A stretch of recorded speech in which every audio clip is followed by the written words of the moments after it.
ইরানে গুপ্তচর বৃত্তির শাস্তি সংশোধন করে নতুন আইন পাশ করা হয়েছে।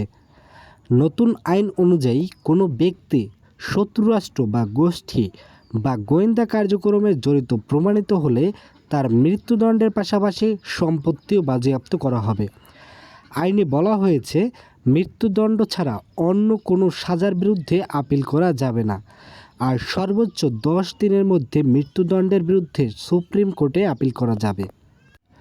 তবে বিলটি সংসদে পাশ হওয়ার পর ইরানের বেশ কয়েকজন আইনজীবী সমালোচনা করেছেন। জাতিসংঘের মানবাধিকার বিষয়ক বিশেষ দূত উদ্বেগ প্রকাশ করেছেন।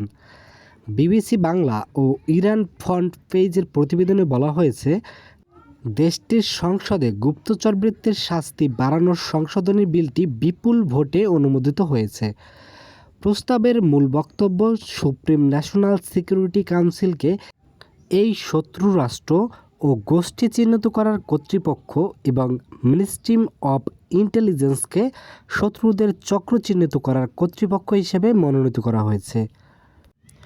ইরানের সর্বোচ্চ জাতীয় নিরাপত্তা পরিষদের যুক্তরাষ্ট্র ও ইসরায়েলের বাদে অন্য শত্রু রাষ্ট্র ও গোষ্ঠীগুলোকে মনোনীত করার ক্ষমতা রয়েছে। এর আগে যে প্রস্তাবটি ছিল তাতে প্রতিপক্ষ রাষ্ট্র বা গোষ্ঠীর নির্দিষ্ট সংজ্ঞা দেওয়া হয়নি এবং সংসদে ফেরত পাঠানোর জন্য এই অস্পষ্টতাকে কারণ হিসেবে উল্লেখ করে ইরানের গার্ডিয়ান কাউন্সিল।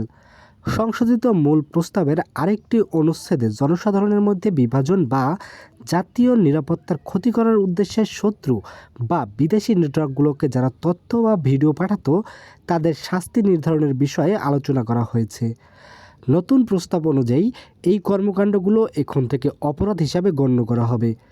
একই সঙ্গে এর জন্য কারাদণ্ড ও সরকারি ও জনসভা থেকে স্থায়ীভাবে বরখাস্ত করা শাস্তি নির্ধারণ করা হয়েছে। সম্প্রতি ইসরায়েলের হামলায় ইরানের শীর্ষ সামরিক কমান্ডাররা নিহত হন। অভিযোগ ওঠে, বিমান হামলার পাশাপাশি ইরানের অভ্যন্তরে মোসাদ এজেন্টরা গুপ্ত হত্যায় অংশ নেন।